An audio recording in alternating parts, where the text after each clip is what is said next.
The parasite is lodged in my brain. It feeds on my thoughts and excretes them.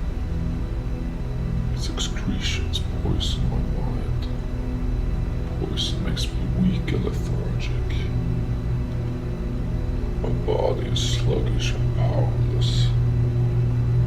Parasite drains my strength.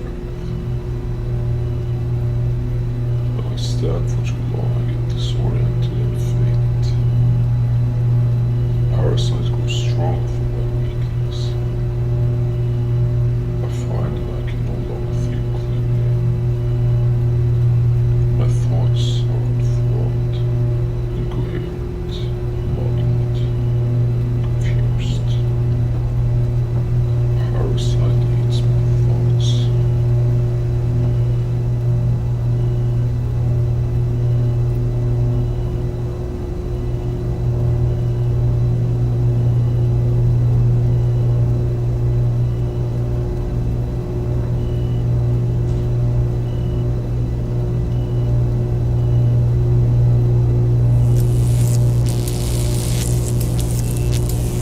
I felt as if I had become enmeshed in a clear, translucent yellow liquid, or perhaps submerged underwater in a vat or flask of transparent glass.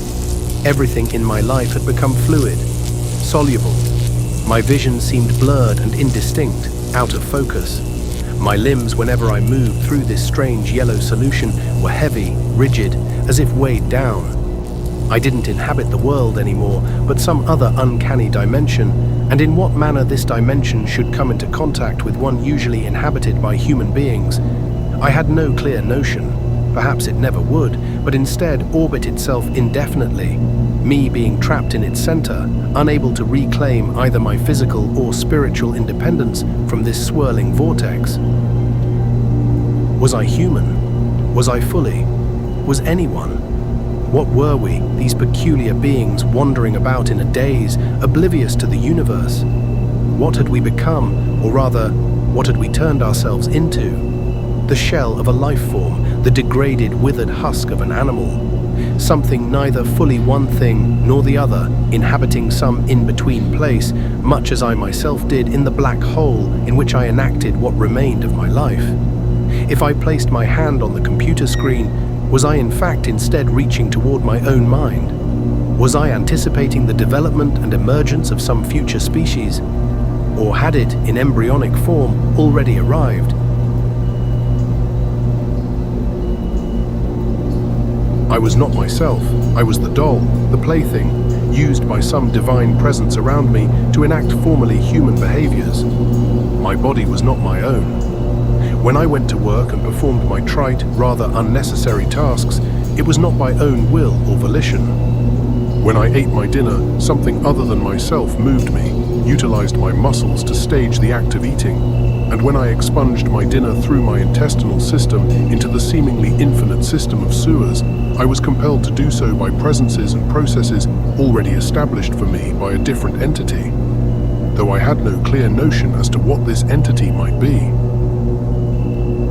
I was no longer there, or if I was, ceasing to be rapidly, receding into mist. I imagined some semi-divine slave of the demiurge hovering over my head, pulling at my strings, making me do this chore or that, like a girl child playing with her dolls, tasking them with acting in a human fashion, proclaiming them to do the dishes, or drive the car, or defecate, or do the grocery shopping, and gain, by witnessing these acts that human beings do, some insight into humanity as a whole, now extinguished.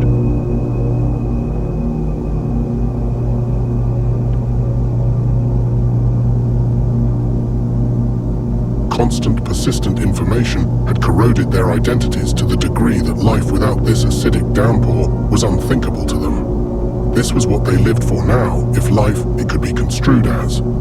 They were hooked into the machine whose principal face is the screen. The machine had become their life. The machine alone sustained them. Only the screen mattered. Whatever happened on the screen was more real than what happened outside of it. It was eating its way through their bodies, rushing through their veins, replacing their blood with electrical current.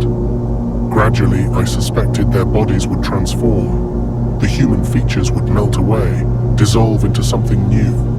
The new unhuman or post-human aspects lay dormant within their bodies, just waiting patiently to be woken up by the necessary stimuli.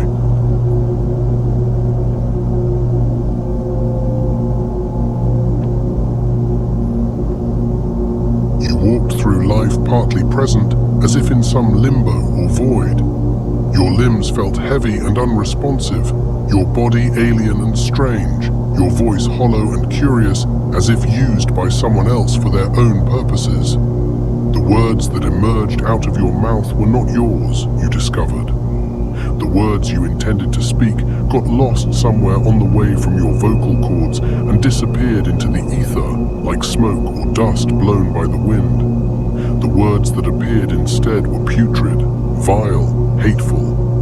The people around you started to regard you with caution, with suspicion. You became distant, removed, withdrawn. Yet you did amass one crucial skill. You became adept at alienation.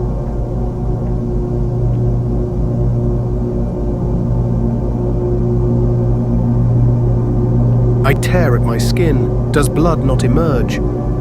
I rip out my hair. Do I not feel pain? I shout. Does my voice not ring out? I laugh. Does the world not shun me? I cry. Am I not human?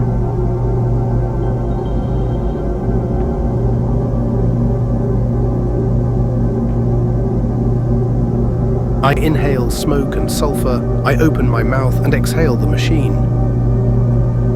My speech is reeking. My words are vile. My voice an echo of its industrial clangor.